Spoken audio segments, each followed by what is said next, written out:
Hey, I'm Rosemary from LTP Art, and I'm here with the Hooliganz Haunted Hangout at Randy Roscoe's HOARD Museum. And I'm here with Randy and Laura. So Randy, how did you come up with the name HOARD Museum? Just look around. I'm a hoarder, so I wanted something that would go with that. So I started thinking about the subject matter here in the museum, and I thought, well, I do have a lot of horror / Halloween, occult items, rock and roll, and death. So I thought, okay, I'll just spell it a funky way and I'll have something unique. So that's how I came up with the name. And I've been collecting very heavily for close to 30 years.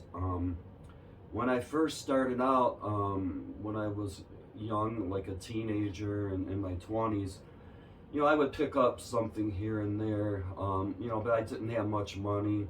I was just a typical teenager, I was struggling. So, it was just here and there I would pick something up. And then once I bought this house about 30 years ago, I really had a place to put everything. And I had a lot of room, which very quickly became not enough room. Yeah. So I've been adding to it for 30 years now and going strong. But at this point, I would like to say that what you are going to see here today is only going to be half of the museum. I'm currently in the process of moving the entire HORD Museum to the east side of Cleveland, and half of it is over there now, which consists of my attic, my garage, and half of my basement. And it was here that I would like to add that on my attic alone, I didn't work on it every day, but it took me about 8 months to move what is in my attic. So it's a massive, massive undertaking, and I'm just doing it little by little. And I started out, not in the living quarters, so I started out in the attic, and the garage, of course, is my next choice, and then the basement. And then I do most of my living on the main floor, so that would be last. So the second floor would be the next endeavor, and then the main floor would be last. And my stereo will probably be the last thing I unplug, since I'm a big music fan. So, so anyway, we will start in my garage. My name is Randy Roscoe, also known as the Goth God, and this is the first part of the HORD Museum tour. We are in my garage, as you can see. Okay, now the first thing I'd like to show you is my invisible woman. I don't know a lot about her, but I can tell you this, she is one of a kind. And that's about all I really know about her. I don't know how she was made or anything. The next thing I would like to show everybody is this coffin here. This coffin was used in my movie Revival of Darkness. And it is one of a kind because it was hand painted, and the border, all the borders are glow in the dark paint, so the borders of the coffin actually glow in the dark. Okay, the next thing I want to show is my pride and joy, my license plate collection. As you can see, it's pretty unique. And the biggest part of it, I gotta tell you, I bought off of a lawyer.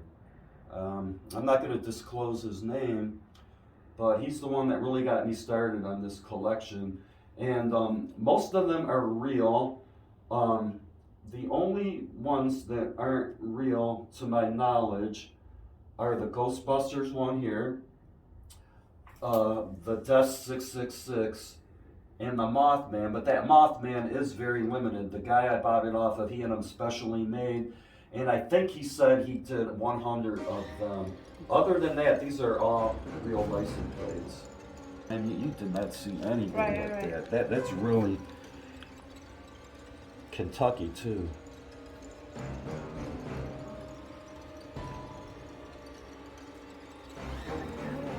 Yeah. I mean, Kentucky's the Bible Belt. Right. It's the Bible Belt, you know. You could never duplicate anything like this. I mean, this is...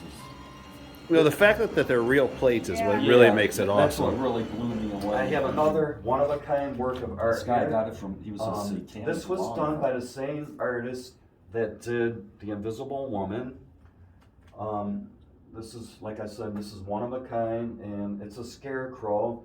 And when I first saw it for sale, I immediately knew what it was based upon.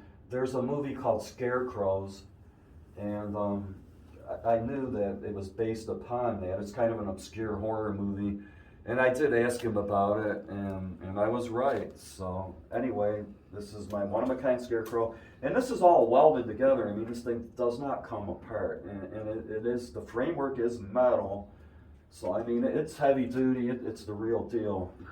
Okay, I have another one-of-a-kind work of art for you. This was also done by the same artist that did The Invisible Woman, The Scarecrow. And he did this, and I have one more piece by this artist. So this is one of a kind, and yeah, that's pretty much it. I mean,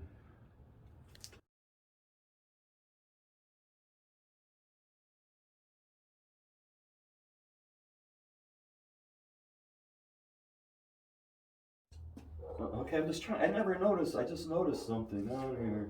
I was just trying to read what it says. Cider, SEHA cider. Oh, okay. Yeah, Oh, it's here like it a is. stamp all over.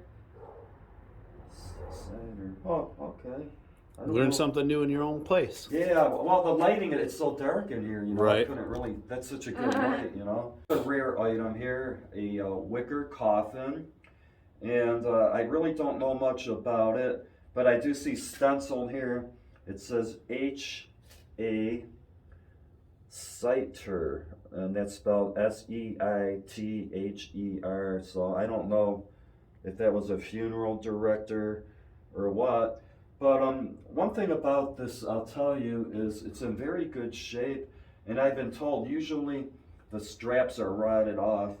And as you can see, both straps are here, and they're in good shape. And the whole thing is really in very good shape.